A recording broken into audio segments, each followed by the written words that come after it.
So kubasanga. Yeah. Show gisanze otya. Show simbi.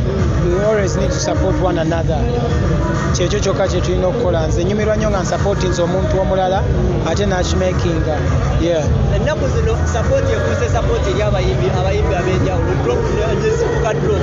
Nakyesongerako ko bukuleeta abantu. Yeah, kubanga kyemanyi buli omu abeera n'omuntu n'abantu abamwagala.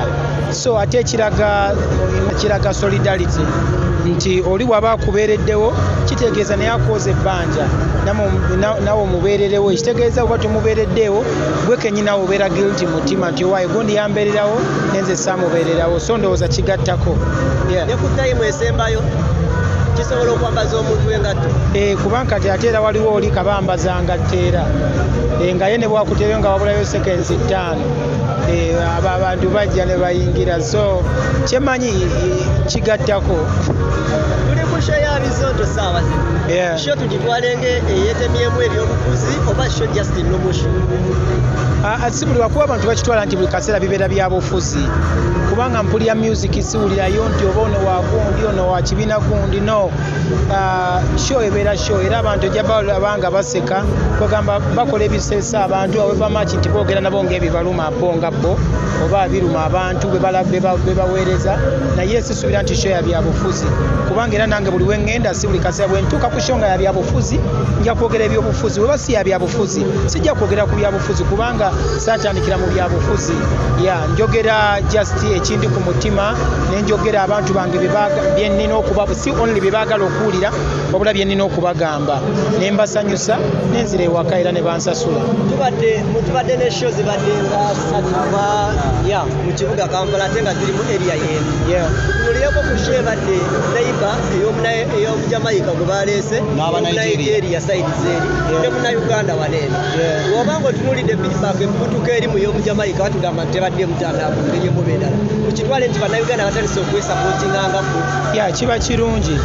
Kiba kirungi so nga nze omuntu nti na getting somewhere inspired by those Jamaica naye ate tebasobola kunsingira Biniman tasobola kunsingira Eddy Kenzo Biniman tasobola kunsingira Levikson okitegeera ndowooza kubanga bo mbeera wano bammanyi okusinga ye bwammanyi yes wadde ya inspiringa neera bwe mba nali wakubeera wakabi era ne bwe yatandibadde ye nandibadde wakabi so nze kinsanyusa kubanga era bw'oteekawo nze wano Omunigeria oba Omujamaika oba Omuzungu oba ani n'Omunnayuganda nze mpagira Munnayuganda kubanga bwe mmanyi yammanyi ne bwe manfudde yasobola okunziika. Oli basanyufu olw'oli okubanga teyakuttakuteya? No, siri musanyufu kubanga bonna babeera naffe bwe tugenda mu nsi endala kati nze next weekend ngenda South Africa ku Statute Awards naye kati nabo bwe bagaana okujja mu kivulu nti nabo basanyuke. Si bokka ebyo twavaawo olwo bano babagira olwoba oluusi bubeera bubagabaga obwo naye kaakati ezo awards nnene kubanga zigenda kubeerako n'omupiira okitegeera ekisaawe ky'ensi so tosobola kuŋŋamba nti Bannayuganda bokka bagenda kubeera mu kisaawe ekyo bakijjuze ate nga kugenda kubeerako ne baperformers aba South Africa so event egenda kubeera nnene si bagundi bokka kyetulina okugira tulina okujanjawaza nnyo abaffe nene bali tuba supporting bwaba nga tebakola kirungi one ekyokubiri babeera batuchallenginga naffe okukola to become better people to become better artists. Now olunaku olw'enkya tunayo festival.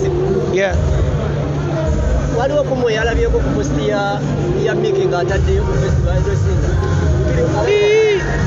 nga tonaba nakutunula ku yange genda otune ku ya Eddy Kenzo yennyini olabe oba saamukolera akalango n'akateekayo. Apart from Eddy Kenzo being my friend is my brother.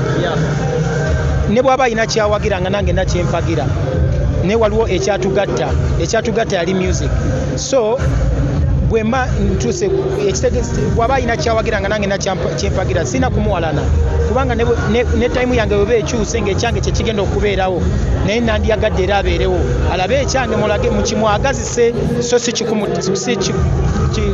bannange ekikulu munjogeza nnyo Oluzungu kati n'Oluganda n'endwerabira si kukimutamya so nze musupportinganga artist munnange musupportinganga gwe tuvudde wala naye osegeera empeyinga ebibi bye n'ebirungi bye, so ebirungi bye tuyiseemu naye bwe bibanga bye bingi kyenja okutwala sijja kutunulira onne bibi, nze situnulira onne bibi sayidi mbi ya muntu, ate sayidi gyenyiza okulowooza nti mbi ku ye kukunze ku ye esobola okubeera nga nnungi, so saagala kumujajinga according to his festival ngane oba ngamba abantu baleme kugendayo. No, me I'm not that type.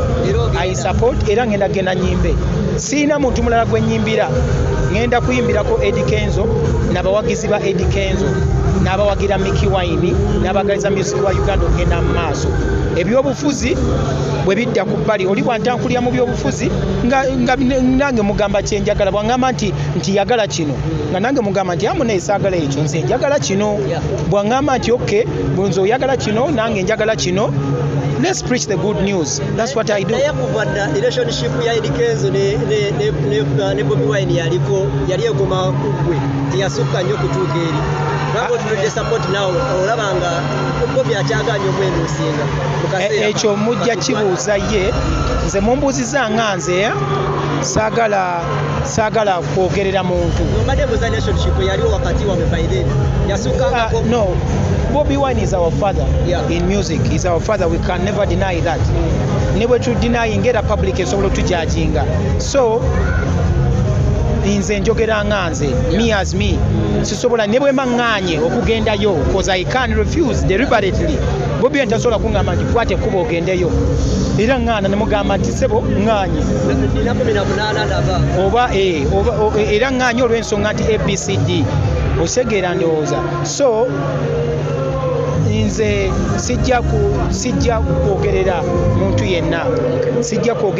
yenna, nze sigenda Kenzo kikyakkiririzaamu, ngenda Kenzo kikyayimba osegeera. Nze bwe mba nkyankalanye naye nze abeera kyankalanye naye osegeera. Nze to cut it short ngenda kuyimbirako Kenzo ng'omuyimbi. Twagala opinion yo still ng'omuntu ogambe weeyogereranga okubeera ati Bobi Wine ye father waffe naye nga tannaba nakupostinga kubagazisa abantu bakola ekibagendeyo, opinion yo leka nkubuulire era saagala kwogerera muntu. Osobola okubuuza Kenzo, osobola okunoonya Bobi Wine, osobola okunoonya buli gwosanze nga bwe nkugambye nti nange asobola okuŋŋamba nti genda oyimbeyo neŋŋaana, ne kati nsobola okukyusa neŋŋaana nti nsigenda kuyimbayo, simanyi oba okitegeera. So buli omu abeera n'ensonga ze osegeera, n'ensonga ze of which saagala kuyingira into that kubanga abantu bonna bakulu osegeera. Ndowooza n'ebigenda mu maaso tewali atakiraba, buli omu abeera akiraba. So nze nsazeewo kubanga kunze nga nze Mikie Wine kikibeera kya buli azaamaanya obutasapootinga Kenzo, naye kyekimu in fact ne bwe mba nnyombye naye era kibeera kya buli azaamaanya era kibeera kya buswavu obutakola ki obutasapootinga nga nze era naye nga ye. So relationship yaffe ne Kenzo one teri mu byabufuzi, eri ku brotherhood where we came from and where we are. Bwe tuba tuze ku side eyo, I can challenge him in my own way and he challenges me as well.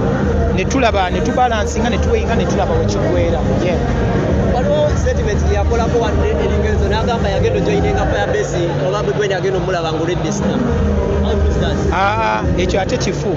Nze ekiziiko nkiyita kijiiko. Nze nganze kyovulaba ngambe njogera nganze ekyo kifu. Kubanga ne bwe twali tukola oluyimba olwo twalukolera mu studio ya Bobi Wine free of charge. Fenna twali tetulina yadde. Nze I was lucky that Bobi Wine was my brother.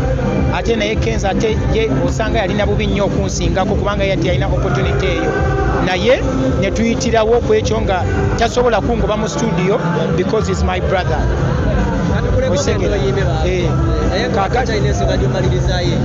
Bwabwerayo ku stage nsobola okugira nsobola okutawo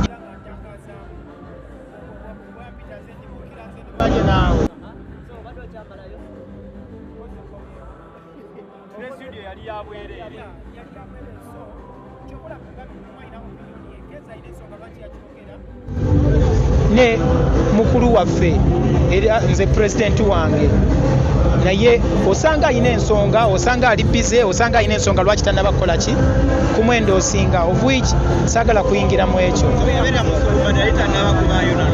Wangi? No, Kenzo ndowooza ekyamu introducing ekamocha, it was our song. Buli omu ne mwawekeninga n'agamba and he was kyova olaba ali awo waali kubanga is a good artist era ayimba ebinyumira abantu.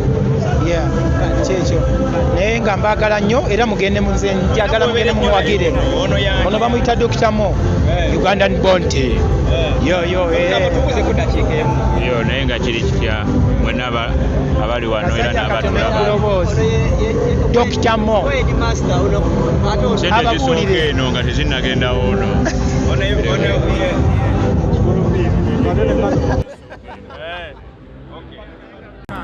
Tugenda kubeera Kololo bambi abanjagala mwenna be nali nyimbiddeyo be nali nsanyusizzaako abanjagala mwenna nsaba mugende muwagirire ebikusinga omutima gwo.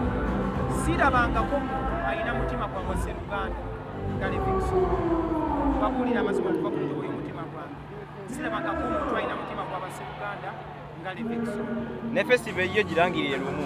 Ne festival yo girangirire lumu twamanyiro n'abaayo. Ngenda bagamba mwetemukire genda kubeerera speech day. Maso genda kubayogerako nsomanya ate buli wengenda kati mugende ali munda. Genda kumpulira bwe bakube maso.